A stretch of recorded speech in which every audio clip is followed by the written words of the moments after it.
welcome back to another video.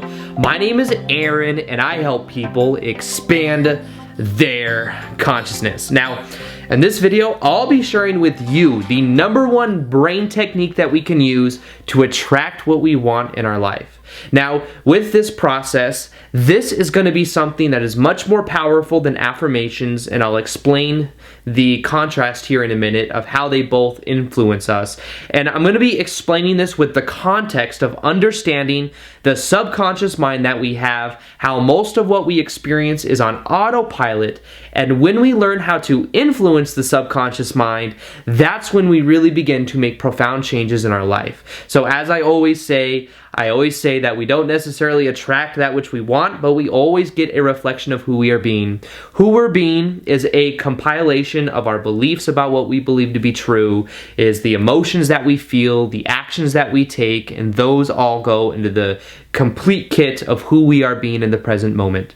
So when it comes to understanding this, it's also about understanding the subconscious mind and how we influence the subconscious mind. And let's look at what this powerful technique is. Now, it has to do with understanding that the way our brain works is our brain is constantly processing data and it's making what is called neuroassociations to different things.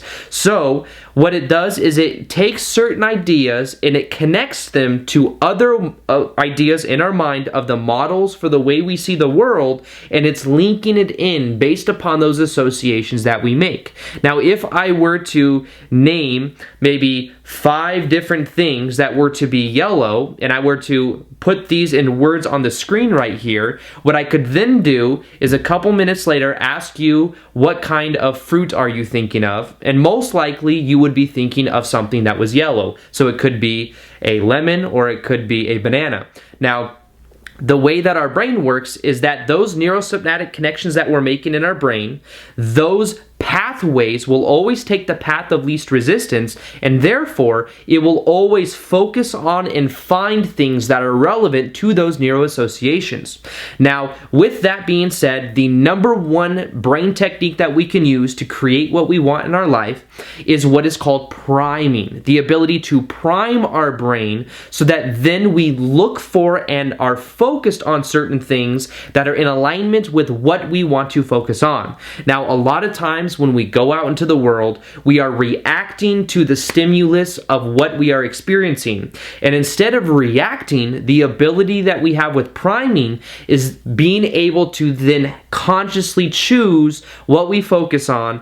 And the most powerful time to do this is in the 20 minutes that we wake up every single morning. Now, let me explain to you my morning routine on how it used to be back in the past and how it is today. Now, back in the past, I would wake up in the morning at whatever time I'd wake up. And what I would do is the first maybe 20, 30 minutes of my day, I would spend it either online, whether it be on YouTube or television, or I would be in social media. I would be consuming content in whatever way I could. Maybe a lot of times I'd be even in bed looking at my phone. Now, what happened is as I would do that and go through and do the first 10 minutes of my day doing that, what I found was that if I were to read a news story or I were to put on the television and watch a certain commercial and I were to then go throughout my day, it's like my brain would pick out the neuroassociations that were relevant for whatever that happened in the first 10 minutes of my day. So for example, if you were to go on and wake up in the morning and watch the news and you were to hear about some type of violent act that got committed or murder or whatever it is, and you were to look at that headline, you were to pay attention to it, and then what would happen is then maybe an hour later or 20 or 30 minutes later, you get in social media and you're scrolling through and looking at things on Facebook, your brain is more likely to pay attention to the posts that were relevant to those emotional trigger words or to the priming that happened from those first 20 minutes that you woke up.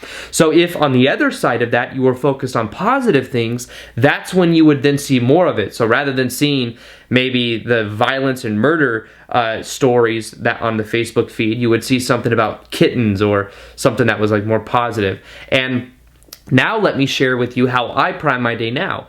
Now, I wake up, the first 20 minutes of my day, I meditate. Now, the first 10 minutes of that meditation is simply me observing my breath, observing the thoughts that come into my head, not trying to control my thoughts whatsoever.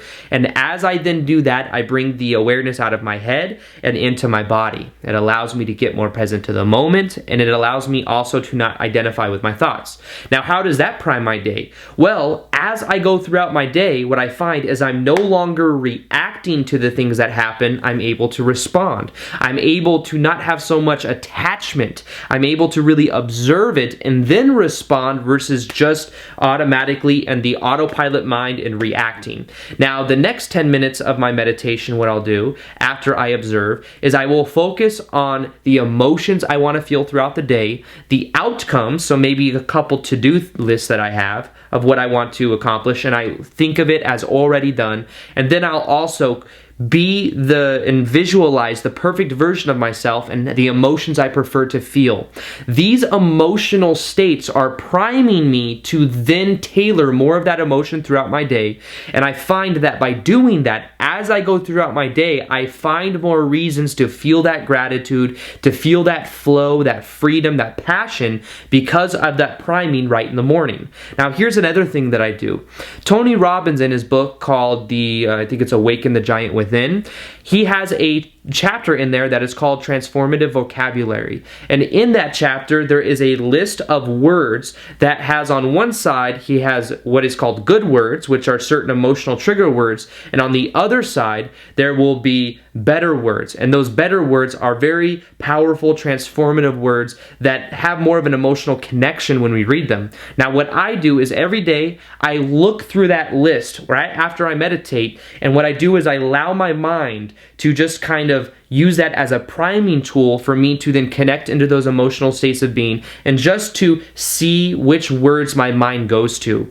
Now, I find that doing this, once again, allows me to prime my mind for certain emotional states within it and allows me to then really just embody that more. Now, this is something that you can apply in understanding that the first 20 minutes that you wake up in the morning, they've shown that our brainwave activity is at the most susceptible to the subconscious mind. We're waking up from a delta state to a theta state to an alpha state to a beta state. And as we are going through that, we have the most influence over the subconscious mind. So priming your brain when you wake up in the morning is one of the most powerful things that you can do. You can also do it right before you go to bed. And that's why I think the very first part of your day is the most important. Now, how do affirmations differ from priming? Well, affirmations sometimes can build in resistance because we're saying things that maybe our subconscious beliefs we don't really believe to be true. If we are feeling lack and we're just sitting there saying, I am abundant, I am abundant, a lot of times there's not emotion behind that. So there's ways that you can transform that. And one way is to simply focus more on the feeling of it. But another way is that we don't have to add the resistance to it, and we can more of work from where we are. With priming, we are focusing on certain words, and it's a more passive process versus affirmations, which many times is more forceful. We're trying to force it into our subconscious mind, whereas with priming, we're simply guiding it. So affirmations work for many people. I choose to focus more on priming because I think that it gives me more conscious control over the neurosynaptic connections in my brain. It allows me to then take action in a much more powerful way, and it allows me to really be at the cause rather than the effect. And for me, it just feels more authentic than affirmations. Now, I'll still use them, but I more so focus on priming because it has a more effect on my state of being. So with that being said, I hope you guys enjoyed this video. Feel free to like this video if you liked it, subscribe if you haven't already, and as always, I will see you guys on the next vid. Peace, much love, namaste. All right, bye.